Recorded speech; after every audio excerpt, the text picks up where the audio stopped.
You lie in bed. The room is still. The night stretches wide and silent around you. But something pulls at you. Not fear, not noise. Just a question, quiet, curious, almost ancient. Would you hurt someone? If a man in a lab coat told you to, would you turn a dial, press a button? Say a word, and if it meant obeying science, even if it meant breaking someone else? They say curiosity is what makes us human, that it built our cities, lifted us to the moon, cracked the atom. But what they forget to mention is that curiosity also opens doors. Doors that should never have been opened. In the shadows of universities and underground labs, behind clipboard smiles and calm, hypotheses, something darker waited, not monsters.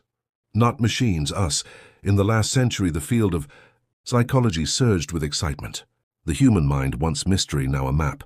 And with every experiment, a new page was written. But some pages were torn out. Some experiments were so devastating, so deeply disturbing, that they were locked away, resealed in file cabinets, buried under decades of silence. You've heard of progress, but tonight you'll hear what it cost. This is not a story of myths or conspiracies. It's a story of real people, real scientists, who believed they were asking the right questions. But the answers they uncovered came at a price too high to bear. Some were erased from textbooks. Some left subjects shattered for life. Others simply vanished from record altogether. You'll meet them tonight. The obedient man who believed he was shocking another to death. The students who became guards and forgot it was a game. The child taught to stutter until they couldn't speak. And the woman who woke up one day with memories that were never hers. This isn't fiction. These experiments were real, and the silence surrounding them is just as real. You may find yourself wondering, would I have done the same? You may think you wouldn't. Most do. But when the white coat appears, when the clipboard is passed to you, when a voice says it's for science, would you ask the question or follow the instruction? This is the story of 42 psychological experiments, disturbing, brilliant, forgotten. Not because they didn't work, but because they did. So settle in. Let the night take you, and together we'll walk through the locked corridors of the human mind, where the line between science and cruelty blurred, and curiosity went too far. Some questions are better left unanswered, but not tonight. It begins not with a scream, but with a door. A heavy grey slab of steel. No number, no window, no sign. Just a door, buried, 3 floors underground, in the basement of a government building, the kind you pass every day and never think twice about. It hums faintly. Not from electricity, but from secrecy, the kind that settles into the walls like dust. You walk closer. The air changes. It's colder here. And behind that door, the sound of shuffling papers, a pen scribbling notes, and a voice, calm, professional, detached. He asks someone a question. The answer is quiet, hesitant. The pen moves again. Another note. Another tick on the clipboard. No one screams, not yet. This is how it always starts. The story of psychology's darkest chapter doesn't begin in madness. It begins with order, file folders stacked in clean rows, research grants stamped and approved, men in ties shaking hands, understanding human behavior, they say, advancing science, they promise. But not all questions are meant to be answered. And not all answers belong in the light. In the early 20th century, the field of psychology was electrified by possibility. Could we understand fear? Could we predict behavior? Could we control it? The questions weren't dangerous, not on their own. But the methods, those were another story. What happens when science asks, what would someone do if you gave them the power? Or worse, if you took it away? In 1942, a quiet research facility outside Boston ran an experiment known only in fragments now. No official title, no published paper, just whispers in the footnotes of forgotten academic texts. Subjects were told they were participating in a study on stress. They were brought into dim rooms, seated under hot lights, and asked to recite sequences of meaningless numbers. If they hesitated, got one wrong, or paused to think, a loud buzzer would ring, then silence. Then the sequence would begin again.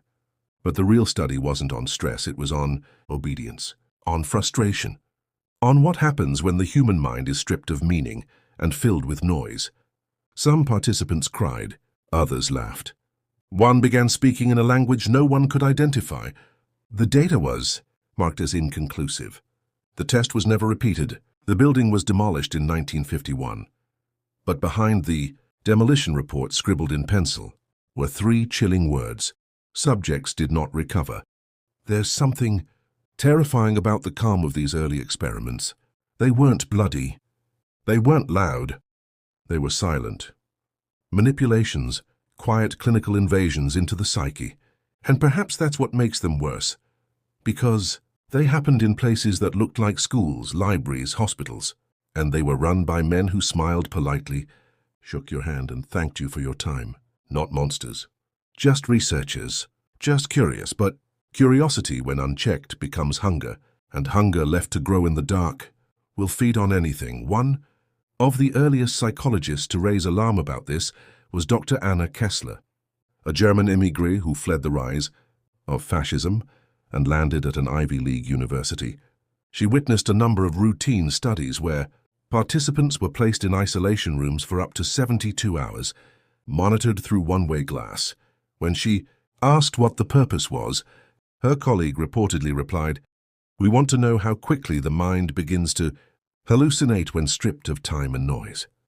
When she protested, she was told not to interfere. 3 months later, her funding was pulled.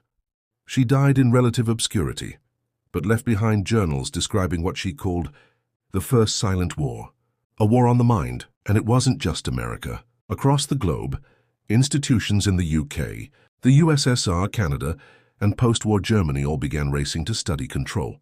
Not healing, not therapy, control. How far could a person be pushed? Could fear be measured? Could pain be predicted and/or produced? Some of these studies vanished completely. Others reappeared decades later in classified archives and declassified FYA documents, but always just pieces, never the full story. A name redacted, a location blurred, a conclusion missing. Because the real conclusion was simple, they went too far. The reason these early experiments matter, the reason we begin here, is because they planted the seed. Before Milgram, before Stanford, before MK Ultra, there was already a pattern. Dehumanize, test, observe, deny. And behind every door with no name, a subject sat. Not knowing they were the test, you wonder if you would have walked in, sat down, followed instructions, said yes when asked to begin. Most people think they wouldn't, but the truth is they didn't scream at first either. They just sat down and began the sequence. We move now to the next phase, to a man with a clipboard, to a volunteer with trembling hands, to a button marked shock. This time someone will scream, and you will hear it. Because in the next room, obedience is no longer theoretical, and the mind begins to break, not from pain but from permission. You sit in a small room. There's a man in a grey lab coat beside you, calm, confident. He speaks with the kind of voice you trust, clinical, firm, professional. You're handed a piece of paper. It says teacher. Another man across the hall is handed a slip that says learner. You smile at him. He smiles back. He's just a volunteer like you. Or so you think. The man is strapped into a chair. Electrodes are attached to his wrists. He nods nervously. Just a little discomfort, right? He jokes. The researcher assures you, the shocks may be painful, but they will not cause permanent damage. Then he looks at you and calmly says, please begin. This was the Milgram obedience experiment, one of the most infamous psychological studies of all time. It didn't take place in some hidden military facility. It was conducted at Yale University in 1961, under bright fluorescent lights, beside vending machines and campus maps. Ordinary people walked in off the street.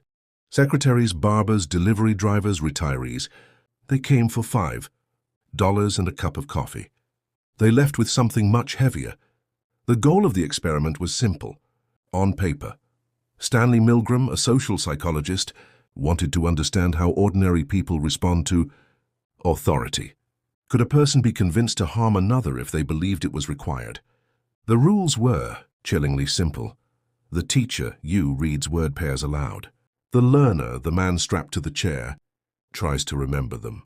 If he gets one wrong, you press a button. That button delivers a shock. The voltage increases each time. 15 volts, 45 volts, 75. Soon the labels change. Slight shock, moderate shock, strong. Shock, danger, severe shock, XXX. Of course, the learner was never actually shocked. He was an actor, but you didn't know that. To you it felt real, because his pain felt real.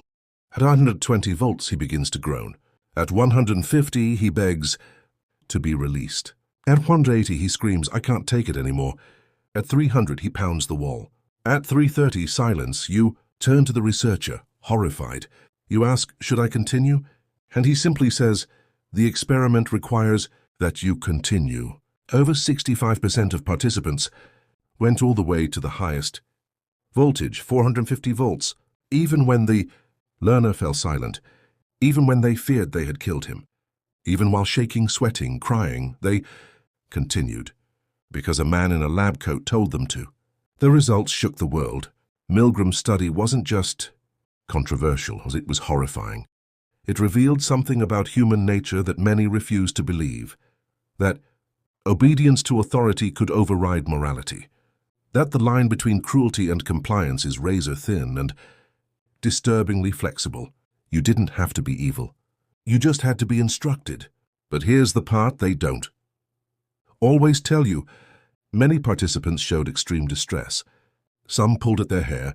Some had full-blown nervous breakdowns. One participant, a 37-year-old man, laughed hysterically through the entire experiment, not because he found it funny, but because his mind was fracturing under pressure. Milgram later wrote that one. Subject had pressed the final button with tears streaming down his face, whispering, I didn't want to do it, but I had no choice. But he did. They all did. The implications of the experiment echoed far beyond academia. It forced a terrifying question. If this could happen in a clean American lab, what happens in war, in government, in cults, in corporations? What if the people carrying out atrocities aren't monsters, but simply obeying orders? Milgram had drawn inspiration from the trial of Adolf Eichmann, the Nazi bureaucrat who claimed he was just following instructions. The Milgram experiment made that claim suddenly believable, uncomfortably believable. Critics emerged quickly. Some said the study was unethical, that the emotional distress it caused was too great. Others claimed it manipulated people unfairly, that the deception went too far. Even Milgram himself admitted to feeling uneasy, but the data couldn't be ignored. And the deeper horror? Many participants said they would do it again, because they still believed they had done the right thing. They trusted the white coat more than their own conscience. In the decades that followed, variations of the experiment were run all over the world. Different cultures, different languages, different genders. And again, obedience won. Again, people pressed the button. Different voices. Same silence. As you lay in bed tonight, you might tell yourself you'd never be like them. You'd never press that button. You'd never trade empathy for authority. But here's the thing. They didn't know they were capable of it either, until they were asked to begin. And most of them didn't even hesitate. As we move forward, the question deepens. If one person can be pushed this far by a single man in a lab coat, what happens when the entire system encourages it? When roles are assigned? When names are stripped away? When a basement becomes a prison? And no one remembers it was just a simulation? That's where we go next. A place where pretend became real, and no one could stop the performance, where boys became guards, and students became prisoners, and no one remembered. It was only a game. You find yourself in a room that defies the natural rhythm of time. There are no windows, no clocks, no sound except for the occasional buzz of the fluorescent lights above, blinking not with pattern but at random. You don't know how long you've been here. Minutes feel like hours, hours feel like days, or maybe you've only just arrived. This was the setting of an experiment carried out in the 1960s, one so psychologically corrosive that only fragments of its existence survive, tucked deep within redacted archives. It was known unofficially as chrono. Nulum, Latin for time is nothing. Participants were placed in a sensory deprivation environment. No sunlight, no human contact, no indication of night or day. And, most importantly, no concept of time. At first, subjects counted seconds aloud, tapped fingers to track minutes, hummed songs to anchor their reality. But as the hours dragged on without confirmation or feedback, something began to unravel. Patterns dissolved. Language slipped. Some began to whisper to imaginary people. Others cried at nothing at all. A young woman referred to. Only a subject 12 reportedly wrote the same sentence on the padded walls over 1,000 times. If time is gone, am I still here?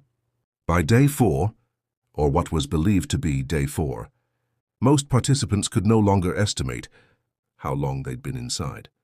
Some thought they'd only just arrived. Others swore it had been weeks. Their circadian rhythms collapsed. Some slept for 20 hours. Others never closed their eyes again, and then hallucinations began. Participants described shadowy figures pacing the room, not hostile, but observing. One man said he felt like he was being studied by his own past. Another claimed the room was shrinking, not physically but in memory, as if it had never been larger than a coffin. Outside the sealed doors, researchers noted something chilling. The longer a person stayed, the more resistant they became to the concept of time itself. When finally removed, many refused to believe they had left. Some would whisper to hospital staff, "Don't pretend it's over. This is just another version of the room." What was the goal of the experiment? Officially, it was to study cognitive dissonance under isolated conditions. Unofficially, however, documents hint at something more disturbing: a covert interest by intelligence agencies in breaking temporal perception to fragment identity.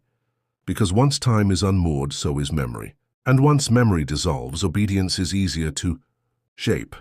This section isn't just about isolation. It's about the importance of time in holding the self together. In this experiment, participants didn't just lose hours or days, they lost identity. Some never got it back. Even now, psychologists remain divided on whether time perception is a function of memory, biology, or something deeper, or something spiritual.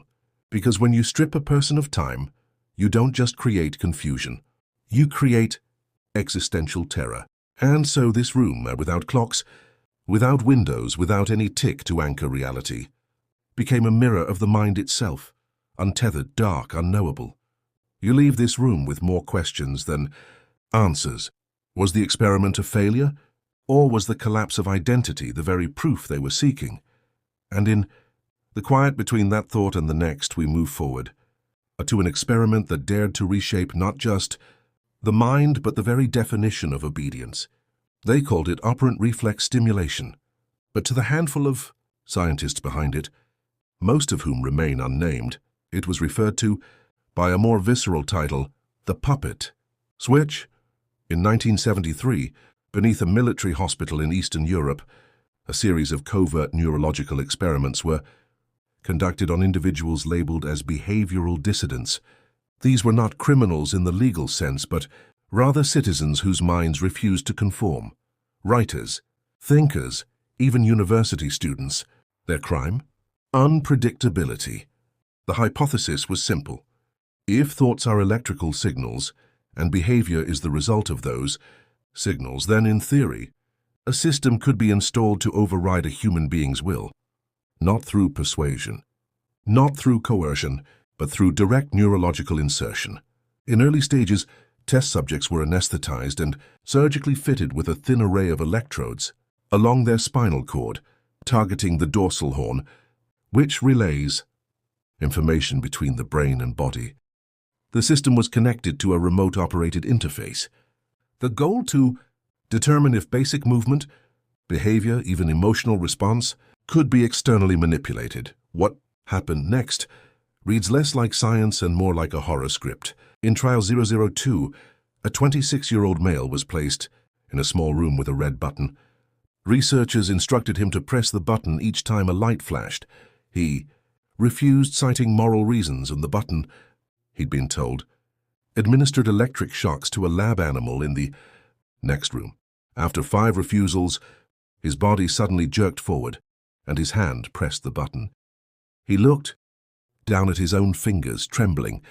"That wasn't me," he whispered over and over. This wasn't just involuntary muscle movement.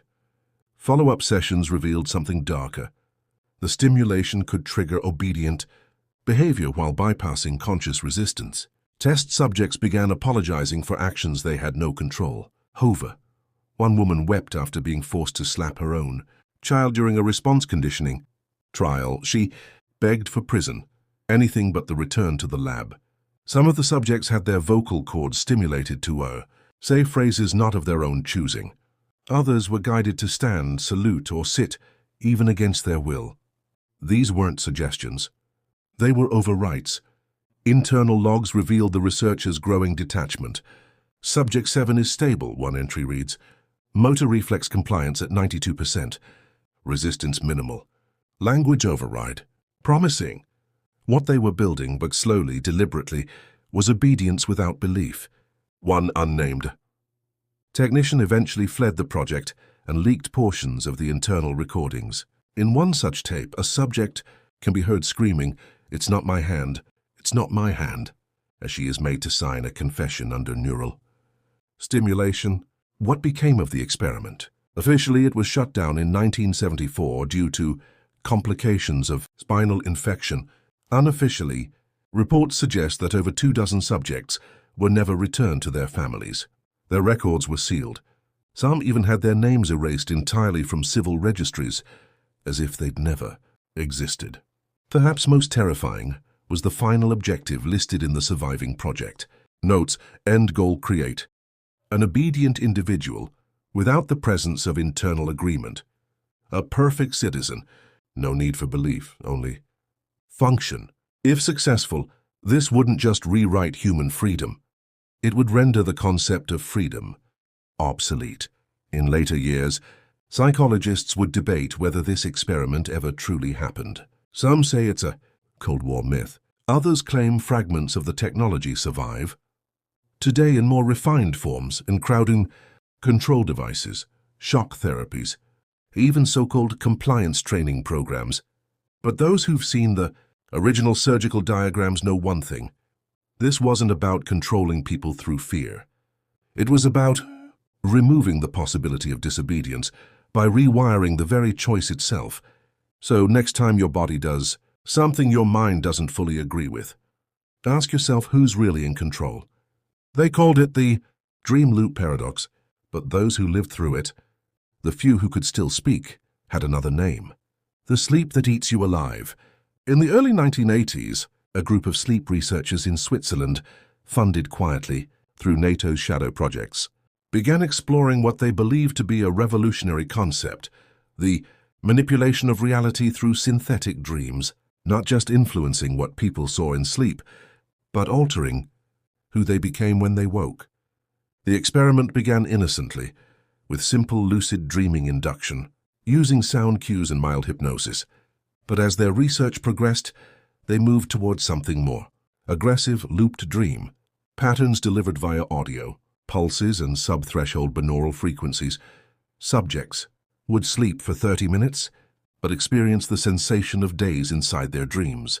The loops were programmed to repeat emotional experiences, fear, regret, guilt, until the subject's resistance collapsed. They called it compressed time hallucination. But the results were horrifying. Within the first week, subjects began confusing dreams with waking life. One woman repeatedly asked nurses if they'd let her go back to her children, even though she had never been a mother. Another, a young man, insisted that he'd already lived 23 years in the facility and had watched everyone else die. He wept when they brought him breakfast, whispering, "This is the 3rd time you fed me eggs today. I can't eat them again." The turning point came when Loop 12 was introduced, a closed-cycle dream sequence, simulating the last day of a subject's life, including death, funeral, and the sensation of decomposing in the soil. This loop lasted 17 real-time minutes, but for the subject, it lasted 4.5 months. When the man was pulled from sleep, His hair had turned partially grey. He aged, not physically but neurologically. MRI scans showed cognitive atrophy, similar to patients with late-stage dementia. He could still speak, but only in whispers, and only in present-tense dream fragments. The worms are gentle today. My daughter brought white flowers this time. Why can't I close the coffin from inside? Researchers thought they could intervene, restabilize the mind with medication, memory therapy, or counter loops involving happy childhood experiences. But it didn't work. The subjects were no longer who they were. They weren't just damaged. They were rewritten. What made it worse? Most of them wanted to go back into the dream. They begged for it. They screamed when kept awake. They scratched at their own arms and cheeks, chanting, "Let me return, let me return, let me return." It was discovered that many had begun identifying more so with their dream selves than their waking ones. They remembered decades of life in that synthetic world. Homes, families, pets, regrets, wars, lovers. The real world. It felt cold, empty, shallow. Nothing here had meaning. Nothing was theirs. In later classified notes, the project's lead psychiatrist referred to this condition as temporal dislocation dissociative syndrome. But internally, the team just called it soul drift. Some researchers quit. Some checked into psychiatric hospitals. One, Dr. Heindel, the lead architect of Loop 12, was found dead in his apartment. A suicide note was discovered beside him, though it was barely coherent. It simply read, "I died too many times. I don't know which one was the last." Following his death, the project was terminated. The facility was shut down, and most of the records were erased. But scattered mentions of the experiment survive, on anonymous blogs, obscure forums, and in whispers from retired intelligence agents. Some believe the technology didn't die, that it was simply transferred, repurposed under corporate wellness, programs marketed as deep dream therapy or immersive guided sleep. They promise vivid dreams, they promise catharsis. They never mention the loops. And now let me ask you a question. Have you ever had a dream that felt too real? A dream where you lived for years, only to wake up confused, grieving as if you lost a life that was yours? A dream where you knew it was a dream, but still didn't want to leave? And if tonight you fall asleep and wake up inside a perfect life, with the people you love, in a world that feels right, will you be able to tell if it's a dream? Or worse, there was no window in the vault, no color, no softness, just a single crib, a rotating feeding tube, and a series of cameras. They called it the Zero Affection Environment, a T1 project hidden deep within the bowels of a biomedical lab in the former East Berlin, somewhere between 1961 and 1965. At least 14 infants were involved, all anonymous, all erased. Their purpose? To test a hauntingly simple question. What happens to a child who is given everything they need, except love? Each infant was kept alive through cutting-edge machinery for its time, automatic formula dispensers, air purification units, robotic diaper changes, and sterile gloved caretakers who were forbidden to speak, smile, or touch outside of protocol. They were fed, cleaned, monitored 24/7, but they were never held, never kissed, never rocked to sleep when they cried. And they cried. Oh, how they cried. At first, their wails echoed through the hallway like alarms, sharp, desperate biological screams for help. But by week 6, the cries softened. By month 2, they became irregular. By month 4, the crying stopped completely, not because the pain had ended, but because they had learned no one was coming. One of the researchers, a young technician whose name is only preserved in a torn corner of a file, noted in his journal, "They look at the ceiling as if searching for God, but their eyes are empty now. They don't even flinch when we enter the room." The project was allegedly inspired by historical whispers of Frederick II's language, deprivation experiment in the 1200s, where infants raised without speech were hoped to spontaneously reveal the language of God. All those children died, but the Berlin experiment wasn't about language. It was about emotion, or rather its absence. They wanted to see if a human could develop identity without human contact. Could a mind form without ever being mirrored? The answer was devastating. By the end of year 1, most of the infants had entered a catatonic state. No babbling, no eye contact. Their motor development lagged by months, sometimes years. Their brains, when scanned post-mortem, showed underdeveloped prefrontal cortices and thinned corpus callosums, signs of severe emotional and social neglect. One infant, known only as Subject 9, was the only one who appeared to develop normally. Smiled at cameras. She crawled on schedule. She even learned to press buttons to receive music or warmth. Researchers called her a resilient anomaly. But on day 412, her pattern changed. She stopped requesting warmth. She turned her back to the camera, and one night while lying in her crib, she did something unexplainable. She covered her face with her blanket and refused to uncover it for 72 hours. No movement, no sound, just her tiny body beneath the fabric like she was trying to disappear. When they finally pulled it off, she was alive, but different, unresponsive. Her once bright eyes now stared through people. The technician wrote, "It's as if she realized the camera was never a person. And in that moment she chose to leave us, in spirit if not in body." By the end of the project, 11 of the 14 children had died, not from malnutrition, not from disease. They died from something much harder to diagnose, emotional starvation. Of the remaining 3, records are incomplete. Rumors suggest that they were transferred to psychiatric institutions in East Germany and lived out their lives in near total silence. One was allegedly adopted by a Western diplomat who was never told of the child's history. That child reportedly never smiled, and not once, in 42 years of life. When the facility was dismantled during reunification in 1990, most of the original files were destroyed. But fragments remain, a piece of footage, a log entry, a blood-chilling audio tape labeled simply Subject 3 Final Week. It contains 6 minutes of silence. Then, suddenly, a baby's laugh, high-pitched, mechanical, almost mocking, repeated 3 times, perfectly identical, as if it had been programmed. Today, no one claims responsibility for the infant isolation vault. No institution acknowledges its existence, but in certain corners of neuroscience it's still discussed, not as history but as a warning, a lesson that humans do not simply need food and shelter to survive. They need warmth. They need faces. They need to be seen. Without that, you don't grow up, you just stop becoming. There was a time when scientists believed consciousness could be isolated, measured and reshaped. Not through chemicals or electrodes, but through mirrors.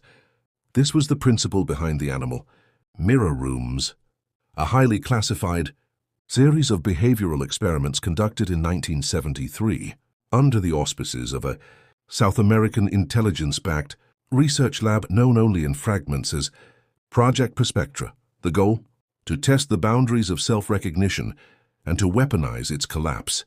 They began with animals, chimps, bonobos, cats, dogs, pigs. Each subject was placed in a sealed, soundproof white room where every surface, walls, floor, ceiling, was covered in one-way mirrors. Not mirrors in the conventional sense.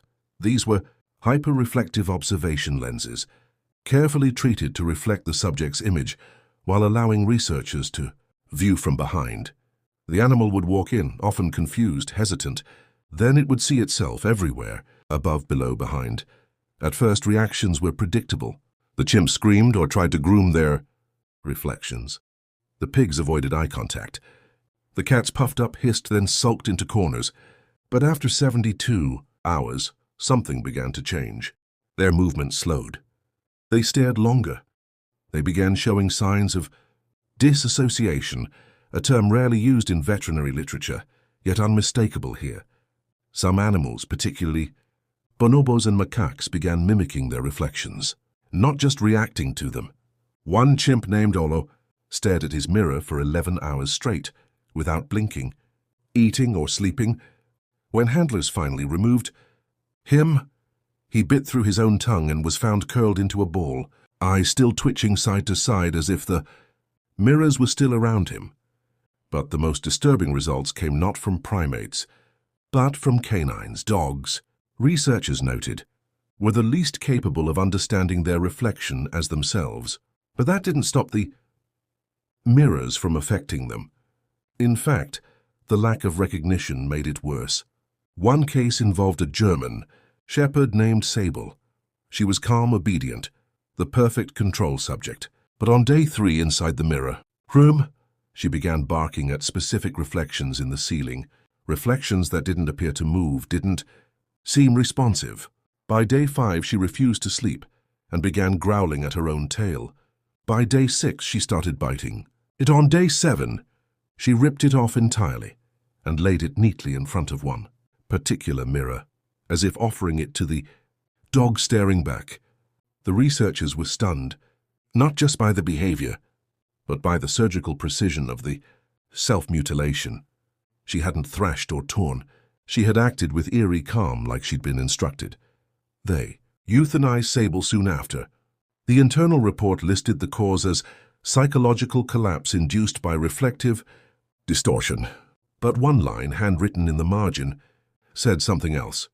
She thought the dog in the mirror was asking for it. This incident caused a shift in the experiment's focus. What if, they wondered, mirrors could do more than distort identity? What if they could implant one? That's when the human phase began. The official record was never released, but according to a whistleblower named M, who later disappeared in 1982, 2 adult male volunteers were recruited under the guise of studying isolation response. They were told they'd spend 30 days in a white room with no communication, only a journal, a bed, and a food slot. What they weren't told was that every surface was a mirror. At first, the men handled it well. They exercised. They waved at their reflections. They wrote detailed logs. By week 2, entries became erratic. Volunteer A, age 36, wrote, "I feel like there are more of me now. I turn left and someone turns slower, like he's pretending to be me but forgetting how I move." Volunteer B simply stopped writing. Audio footage from day 19 recorded him mumbling, "He watches me while I sleep. He's not blinking anymore. Not even when I do." When they finally opened the door, on day 30, only one man was inside. Or rather, one body. It was unclear who it was. He had torn both journals to pieces. He referred to himself using plural pronouns. He refused to respond to his birth name. The only phrase he would repeat was, "We came back through the glass." He was later diagnosed with identity dissolution syndrome, a term coined specifically for him. He never recovered. But perhaps the most terrifying part of this story is what came after. When the research team reviewed the final 48 hours of camera footage, they noticed something deeply unsettling. There were moments, less than a second, where the reflection in the mirror did not match the subject's movement. Tiny glitches, a hand staying still while the man moved, a head tilting too far, a smile appearing before lips began to curl. They chalked it up to video latency, until one of the lab techs, watching the feed at 3:17 a.m., stood up and said, "That man in the mirror blinked twice, but the subject only blinked once." After that, the tapes were seized. The room was sealed.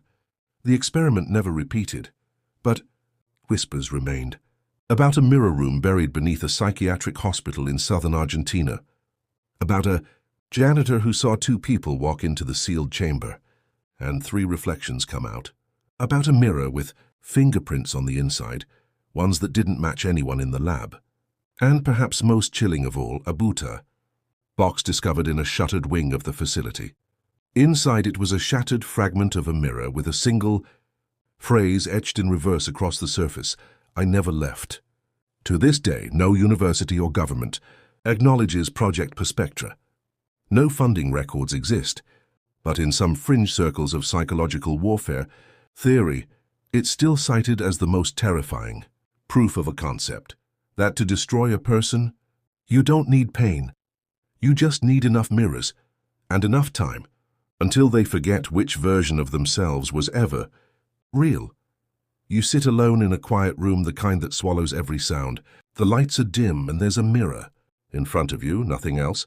Just you and your reflection. Or so you think. This was the setup for an obscure yet deeply unsettling experiment, conducted in the early 1980s by a group of rogue Eastern European psychologists who believed the self was not a singular, solid entity but a fragile illusion. They called their Project Echo. Participants were placed in isolated rooms with two-way mirrors, unaware that researchers could see them from the other side. They were instructed to sit and stare into the mirror for hours. No distractions, no clocks, no guidance, just themselves and silence. At first, everything seemed ordinary. But as minutes bled into hours, things began to shift. Some claimed their reflections moved when they didn't. Others reported their faces morphing, twisting into unfamiliar versions of themselves. Older, younger sometimes, someone else entirely. One subject screamed when he saw what he believed was his own doppelganger smiling back, even though he wasn't smiling at all. The psychologists called this the mirror threshold, a point at which the human brain, deprived of external stimuli, starts detaching from its own identity. It was a fragile thread snapping. Not insanity in the clinical sense, but a dissolution of the I. The researchers documented each breakdown meticulously. One woman, after 6 hours, tore at her skin and begged to be let out, convinced she was trapped. Inside the mirror, a young man, previously calm and healthy, whispered that he had watched himself die in the reflection and that something else came back in his place. A third participant, a philosophy student, emerged, whispering the same line over and over. I saw myself seeing me. No drugs, no hypnosis, just silent solitude and self-confrontation. The mirror, it turns out, was never passive. It was a trigger, a gateway to something deeper. The Echo team believed they had uncovered something vital, something terrifying, that consciousness itself may be more unstable than we'd ever imagined. Their final report was never published. Rumors suggest it was buried by the government due to its psychological risks. The lab that conducted the study was mysteriously shut down just months later. Several of the participants vanished into psychiatric care. One of the lead researchers took his own life, leaving behind a single sentence on a torn piece of paper. What stares back is not always you. You may be wondering, why does this matter? What does a strange experiment with mirrors have to do with the greater world? Because it forces us to confront a question we spend most of our lives avoiding. What are we when we're not being watched, not being validated, when we have no one to perform for? The Echo experiment wasn't about illusions. It was about identity, and how easily it fractures when removed from society, from time, from stimulus. Strip away everything we know, and what remains? Maybe we're not as whole as we think. Maybe we are mosaics held together by distraction, and when the world goes quiet, we hear the crack. The silence behind the mirror is more than an experiment. It's a warning that even the most familiar face can become a stranger. As we leave this chamber of false reflections, we step into even murkier ground. The next experiment didn't just play with identity, it removed it altogether.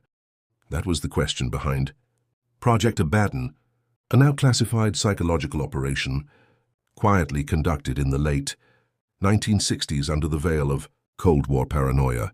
At a time when the East and West raced for military dominance, a new frontier opened, not on land, sea, or space, but within the fragile architecture of the human psyche.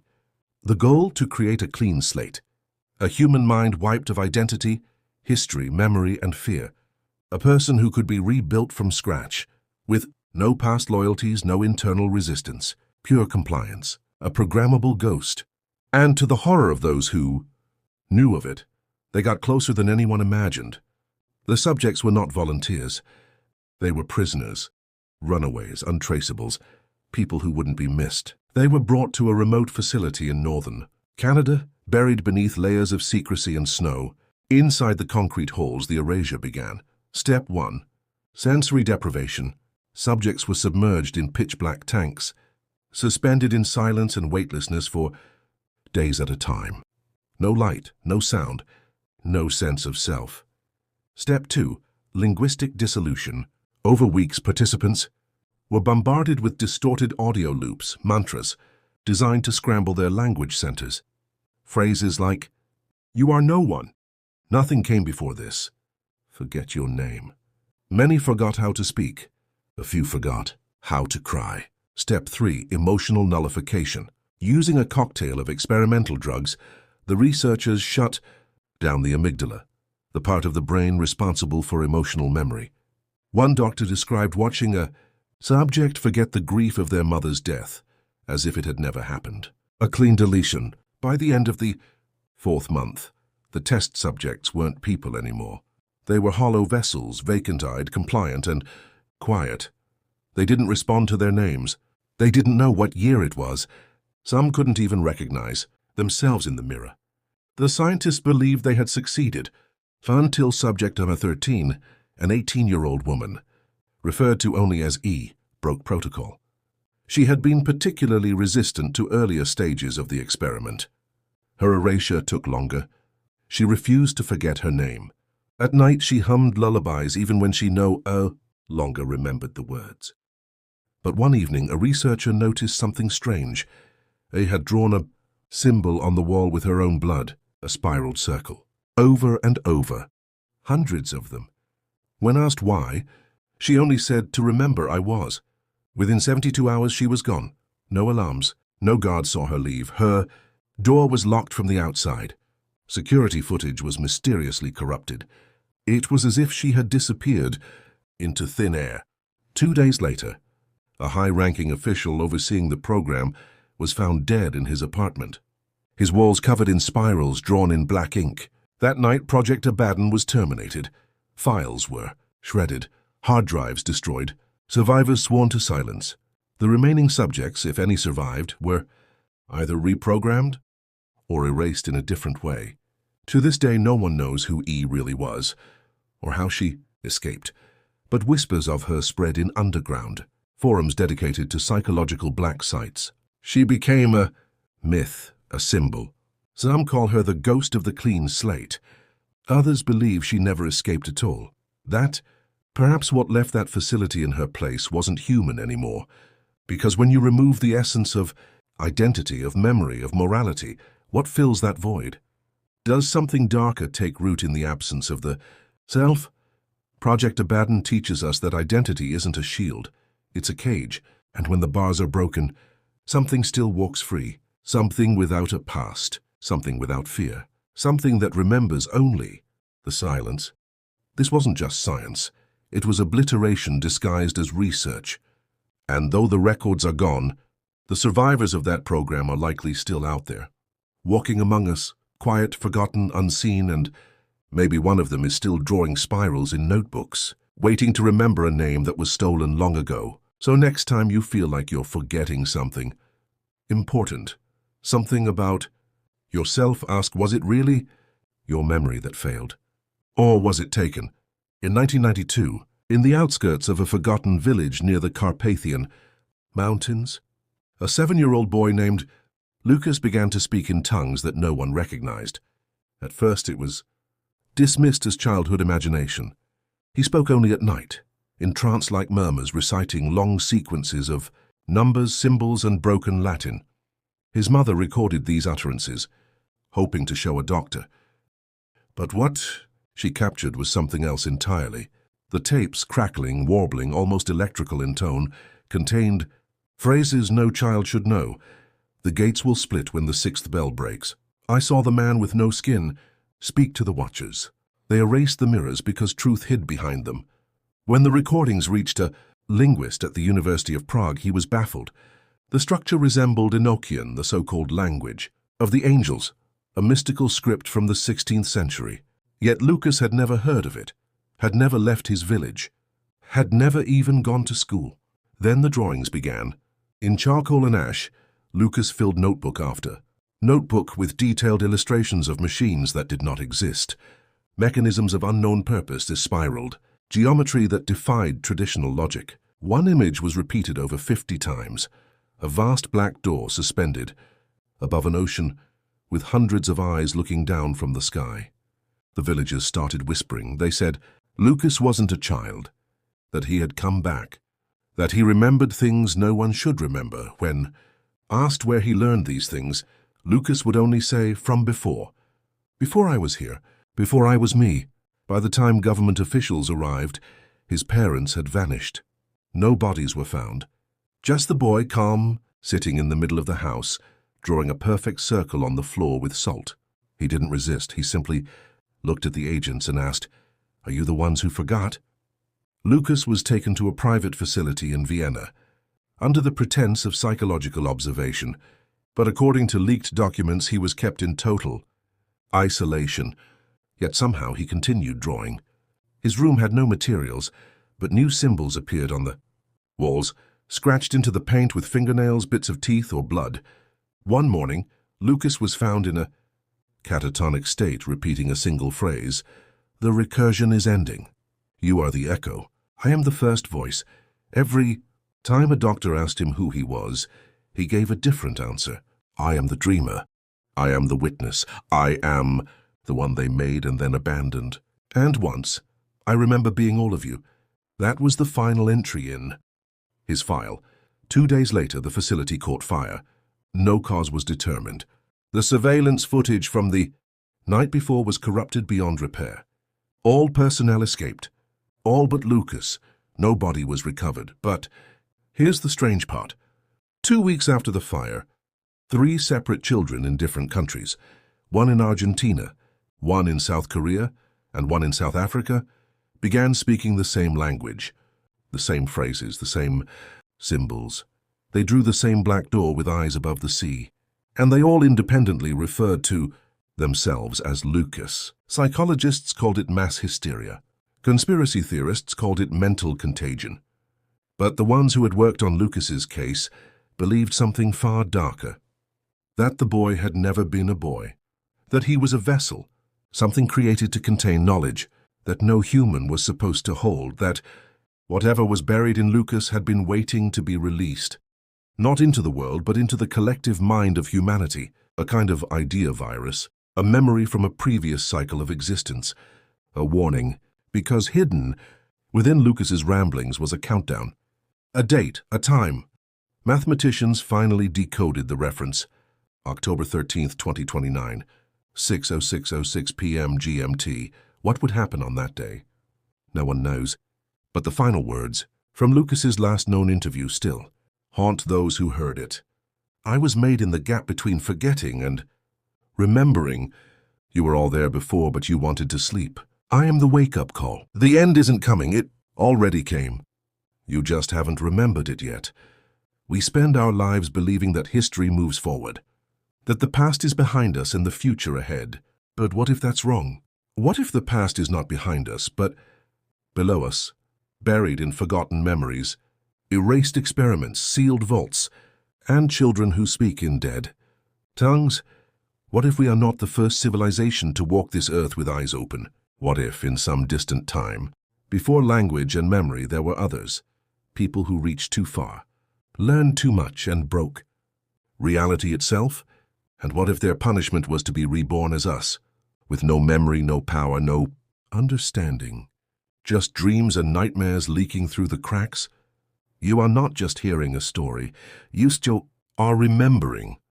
You are Lucas, you are subject. 13, you are the watcher behind the mirror, and the door is still there waiting above the Black Sea. All you have to do is look up. So now you've seen it all. You've walked through forgotten civilizations, run your hands along the cold stone of vanished empires, and stared through the keyholes of sealed doors that should never have been opened. And still, the world outside your window feels unchanged, but you are not the same, because something ancient now lingers in your thoughts. Question? Soft as a whisper, but impossible to ignore. What if we've been here before? Not just once, but again and again. A cycle of rise and ruin, of memory and forgetting. A cosmic recursion played out in temples, tombs, and strange little boys who speak dead languages in the dark. What if all our history is not a timeline, but a spiral? Each turn carrying echoes of the last. Each ruin not a relic, but a warning. You weren't supposed to remember. You were meant to sleep. But now something in you is stirring. Not fear, but familiarity. That statue with blank eyes. That symbol carved into a cave wall. That strange dream you had as a child. The one you never told anyone about because it felt too real. You remember it now, don't you? You see, this wasn't just a documentary. It was a ritual, a quiet reawakening, not of conspiracy but of consciousness. We did not create this knowledge. We only recovered it, dusted it off, held it out to you like a mirror in the night. And in that reflection, you may have seen something ancient, something terrifying, but also something true. So ask yourself one last time, not out of fear, but out of curiosity. If everything we know is built on the ashes of something greater, then what exactly have we forgotten? And more importantly, why were we made to forget it in the first place? Some doors once glimpsed cannot be unseen. Some truths do not scream, they whisper. And if you've heard that whisper tonight, you're not alone. We hear it too. In the hum of the earth, in the silence of forgotten names, in the eyes of children who draw black oceans and doors in their sleep. This is not the end. It's the echo of something far older. And maybe, just maybe, it's the beginning of remembering. So sleep well if you can, because when you wake up, you might find the world just a little bit stranger than it was before.